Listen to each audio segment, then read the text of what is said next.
Bapak, Ibu, dan saudara-saudariku yang terkasih dalam Tuhan kita Yesus Kristus. Salam sejahtera untuk kita semua. Berkat Allah senantiasa menyertai kita semua.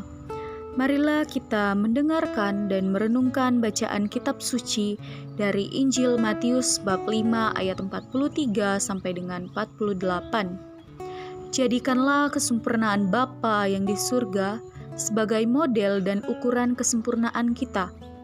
Hendaklah kita berusaha semaksimal mungkin untuk tidak berpuas diri atas status hidup atau apapun yang kita miliki saat ini.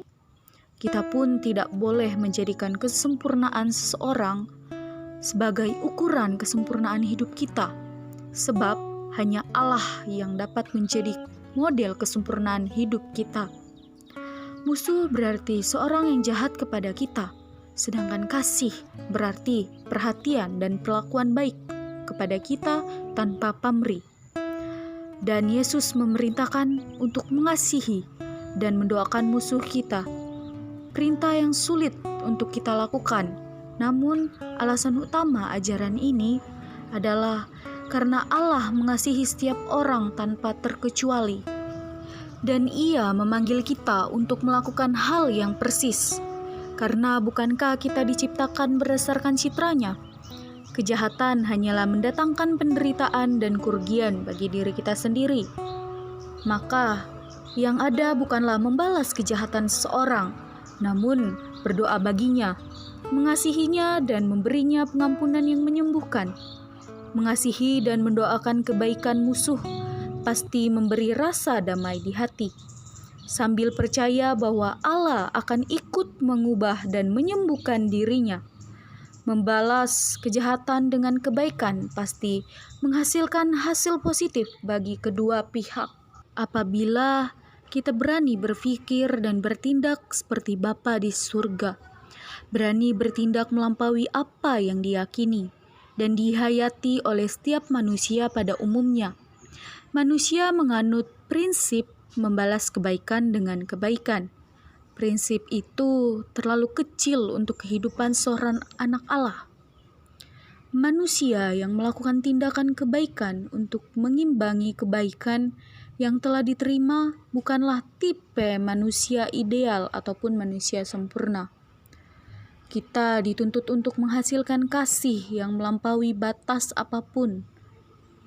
Bahkan diharuskan untuk mendoakan orang yang tidak seharusnya kita doakan. Sebagai ungkapan kasih yang indah, karena kasih tidak memandang status apapun. Bahkan Bapa kita di surga itu sempurna karena Dia memiliki kasih. Bahkan Dia sendirilah kasih itu. Kalau kita memiliki kasih, kita bisa menikmati kesempurnaan dari segala sesuatu yang kita kasihi. Sikap saling menghakimi dan saling menghukum semakin marak dalam kehidupan sehari-hari.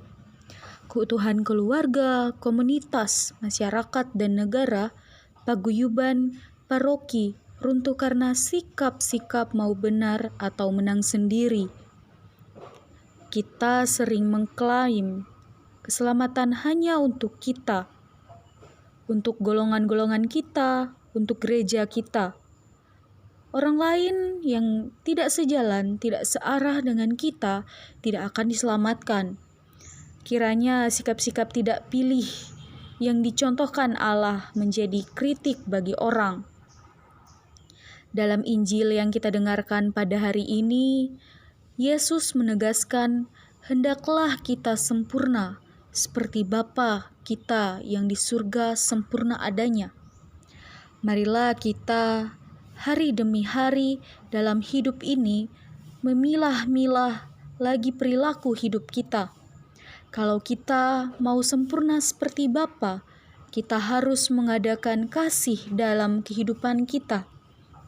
Memenuhi tutur kata dan sapaan kita dengan kasih, melandaskan berbagai perbuatan baik kita kepada sesama, sehingga pada akhirnya kasihlah yang menjadi teladan hidup kita.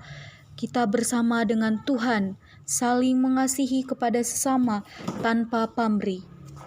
Terima kasih Bapak, Ibu, dan saudara-saudari yang terkasih sudah meluangkan waktunya untuk mendengarkan renungan singkat ini. Tuhan Yesus memberkati.